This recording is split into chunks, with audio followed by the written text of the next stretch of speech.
وبكده تكون واجهة البرنامج جاهزة معانا لاستقبال أول لوجو أو أول مشروع من إنتاجنا، تحتوي على كل التولز والأدوات اللي أنت ممكن تحتاج لها هنا لإنشاء أول لوجو ليك.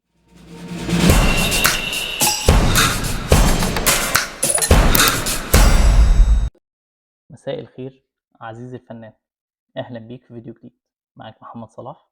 في الفيديو ده هنقدر نتعرف إزاي إن إحنا ممكن نعمل لنفسنا ورك سبيس خاصة بينا، تحتوي على كل الأدوات والتولز اللي إحنا ممكن نحتاجها لصناعة اللوجو أو للبراند ميكر. هنتعرف فيما بعد على القوائم دي بكل ما تحتويه، بكل الأدوات اللي فيها وإزاي نستخدمها.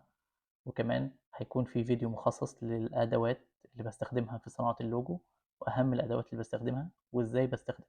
لكن خلونا دلوقتي نجهز اليوزر انترفيس بتاعتنا أو الورك سبيس بتاعتنا، بحيث إن هي تكون مألوفة بالنسبة لنا، كل حاجة جنبنا. فخلونا نبدأ بقائمة ويندوز اللي تحتوي على كل الأدوات أو الويندوز اللي أنا بيكون فيها الأدوات بتاعتي. خلونا نبدأ بكنترول، نظهر بيها الكنترول بار ده، من أهم وأفضل الأدوات اللي هتستخدمها في إليستريتور، مهم جدا. نرجع تاني لويندوز تول بارز، نخليه ادفانسد بحيث ان هو يحتوي على كل الادوات. هيكون حجمه اكبر بس كده، محتوي على كل الادوات. هنا تقدر تصغره بالشكل ده، تقدر تخليه اكبر. من هنا تقدر تتحكم في حاجات في اللي عاوز تظهره وتخفيه، لكن الادفانسد بيكون عندك كل الحاجات اللي موجودة في التول بار. طيب دلوقتي في التول بار لو جيت هنا هتلاقي السهم الصغير ده، ازاي اقدر اوصل لتحته كده؟ يبقى في ادوات تحته، كليك يمين عليه تقدر تظهر لك القائمة الصغيرة دي، تختار منها الأداة اللي أنت محتاجها. معنى كده إن مفيش حاجة تحته لأن مفيش سهم صغير، لكن وجود سهم صغير كده يا إما بتدوس دوسة مطولة يا إما بتدوس كليك يمين يفتح لك القائمة، تبدأ تختار اللي أنت عايزه. فخلونا كده نروح على ويندوز تاني، نعمل بقى الأونلاين، ننزل القائمة بتاعت الأونلاين. appearance properties طبعا هنحتاجها، layer هنحتاجها، libraries نقفلها مش محتاجين، نرجع layer مكانها، ناخدها كده ونشدها اليمين نسيبها، ادي layer. نرجع تاني لويندوز ننزل باقي القوائم بتاعتنا، ارت بورد، براشز، كولر، كولر جايد، جريدينت، جرافيك ستايل. ننزل من السهم اللي تحت ده، نظهر القوائم اللي تحت، هنلاقي طبعا properties عشان هي موجودة عندنا، لو مش موجودة هنظهرها. pathfinder، stroke، watches، symbols، transform، كمان transparency. طيب بقى تفتح لنا قائمة كده فيها الكاركتر و character style، clips، والباراجراف، واخر حاجة هتكون باراجراف ستايل. نروح كده على القائمة الأولى، نحط الكلر عشان نضيف قائمة فوق قائمة لوحدها. نطلع فوقها كده هنلاقي الخط الأزرق البول ده، هنسيبها. لكن أنا لو حبيت أضيف قائمة جنب قائمة هروح عليها كده جنبها وأسيبها.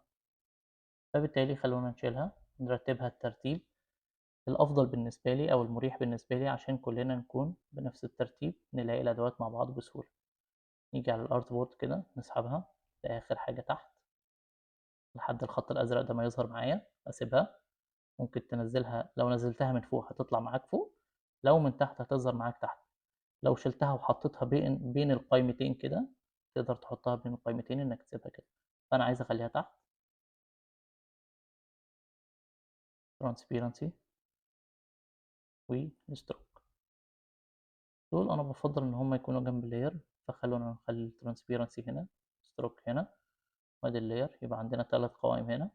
احنا عندنا 3 قوائم هنا، كل قائمة بتحتوي على 3 قوائم مصغرة يعني. خلينا نقول color والcolor guide يبقى ناقص لنا swatches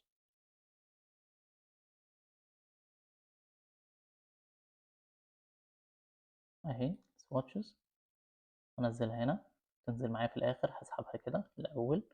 يبقى swatches color guide layer transparency stroke و artboard، جنبها برضو قائمتين كمان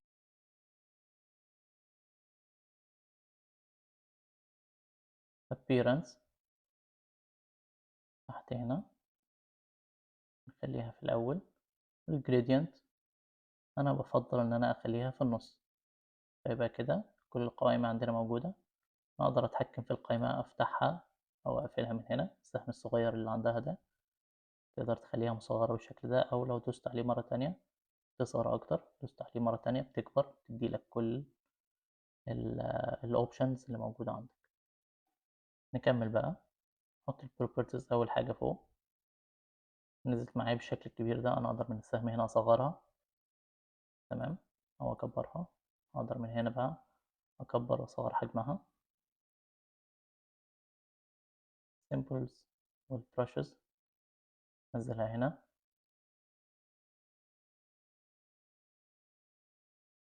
أعتقد الأمور كده بقت أهدى شوية بعد ما رتبنا الدنيا. pathfinder أدوات دي transform align والpathfinder نحطهم جنب بعض كده،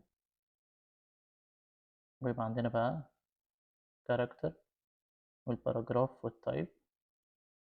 character style والباراجراف style تحت بعض كده، والجرافيك ستايل غالبا بتتحط مع البروبرتيز. وكده نبقى وصلنا للشكل النهائي بتاعنا. عشان بقى تقدر تحافظ على ان الشكل ده هو الشكل اللي يظهر لك في كل مرة تفتح فيها البرنامج، بحيث انك تكون تعتاد على الشكل ده من البرنامج، ما تحسش ان هو عشوائي، لا تحس ان هو مرتب وكل حاجة موجودة وانا عارف فين الاقي الكلر، فين اللاير وفين الترانسبيرنسي وهكذا. تروح من هنا بعد ما تكون رتبتها وراضي عن الشكل ده، تيجي هنا هتلاقي هنا ورك سبيس مسبقة، تقدر انت تتفرج عليها براحتك تشوفها. لكن احنا بنعمل الكاستم بتاعتنا، هنيجي هنا عشان نأكدها، نعمل نيو ورك سبيس، نغير اسمها باسم مش موجود عندك. خلونا نكتبها صلاح سكتش.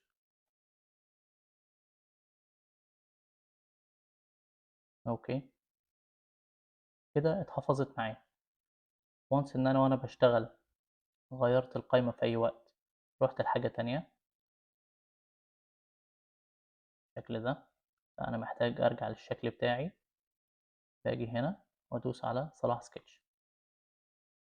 زي ما قلنا هنا عندنا اكتر من ورك سبيس تقدر تتفرج عليهم، الشغل بتاع الويب، فبيجيب لك معظم الادوات اللي انت بتحتاجها في الشغل بتاع الويب.